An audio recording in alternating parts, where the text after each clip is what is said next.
I like this idea that, competitiveness is a skill. It can be developed. We need to learn it when you're in a competitive sport.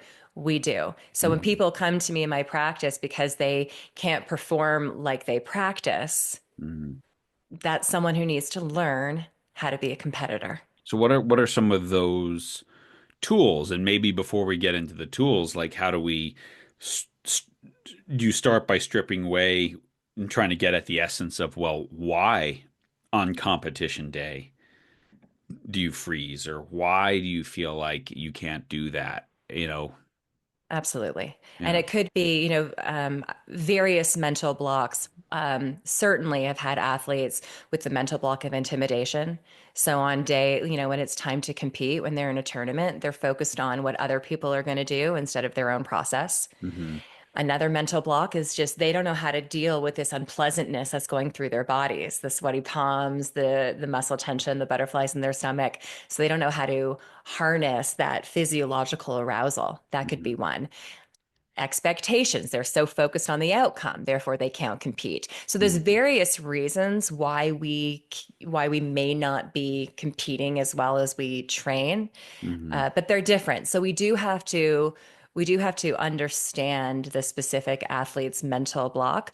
But at the very beginning, before we even do that, there is one thing that's the same. Every athlete has to accept the fact that they're in a competition, and that Hmm. competition has high pressure and arousal and people watching and scoreboard and consequences. We have to accept that. We have to not just accept that, we have to like want it, you know? Hmm. Yeah. So we go through that process first, getting excited about competition. Yeah, like we have to embrace it. And that idea of I'm excited versus, I think there's some research in that, right? Like if I'm saying to myself I'm excited versus I'm scared or I'm nervous or whatever. And I think also the feeling that, oh, there's something wrong with me for feeling sweaty Hmm. palms and butterflies and whatever. And we can be better at, like, no, that again, that just means that you care, right? It just means that you care. Well, yeah, welcome to the club. Yeah. Yeah. Congratulations, you've made it. Yeah. Seriously, like, Yeah. congratulations, you made it. At this time of this recording, a couple of weeks ago, Rory McIlroy just won the Players Championships, and he gave what I think is one of the best post interviews because it was all about mindset. Mm-hmm. And he says, because he won in a playoff, so he had to go and play on Monday, and he admits to it being a very stressful day, and he admits to feeling more nervous than he has in a long time. Mm-hmm. This is the best of the best athletes. They feel Mm-hmm. it. Mm-hmm. And then they, even though it's unpleasant, so the tension that we're experiencing, the energy that we're experiencing initially may be perceived as unpleasant, but we Mm-hmm. have to change our mindset, tell the story of, wait, this is what we need to have, this is what needs to happen, Mm-hmm. because this arousal is energy. And now Mm-hmm. I get to decide whether I'm going to use this energy for good. Mm-hmm. Yeah. And what's interesting is all these top athletes talk about this, right? That it's really on that day. It's not, you know, Rory McIlroy clearly has the golf skills or whatever. It's about the mental thing, and especially in a sport like golf or your sport of ski racing, where you're going to lose most of the time, right? Even if you're the best in the world. I heard Jack Nicklaus, he told a story. He's like, I was the best ever and I lost 90% of the times I played. So you better get used to losing, right? And I know in ski racing and the work that I've done, one of the most challenging ages is that jump to like 16 where you go for your fist points internationally and not just in your little local thing, and people who have always won. And one of the things that the coaches said, and maybe this was your experience as well, I'd be curious to hear, you know a kid who's underage and races up and finishes 40th is so excited that they finished 40th because, oh well, I was young, and then 1 year later they finished 12th and it's a disaster, and it's because, oh well, I'm supposed to be the best anymore. It's like, no, like you were so happy finishing 40th, why are you miserable finishing 12th? So was that your experience at all? Those expectations can get to you. Yeah. Absolutely. So I actually started racing when I was 5 years old. I had to lie about my age because you weren't supposed to race until you're seven, but they needed more girls on the team. Uh-huh. And I had talent.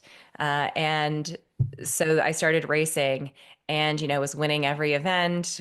Peaked when I was 12, was the world championship for my age group. And Hmm. then you're right. Then you move into FIS, which is, that U16 eventually. And talent only takes you so far. John Wooden said this the best.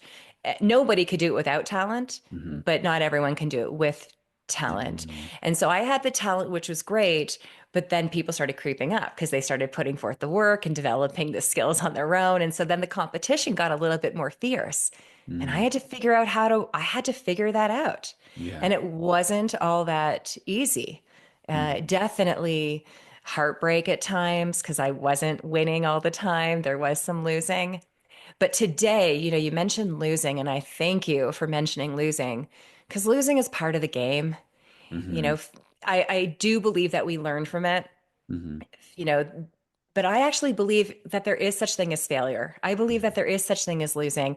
And if we don't, I believe there's so much energy trying to convince ourselves that losing is just learning. If we just allow ourselves to acknowledge the fact and accept the fact that losing is an option, failure is an option, then I don't have to give it a whole lot of energy.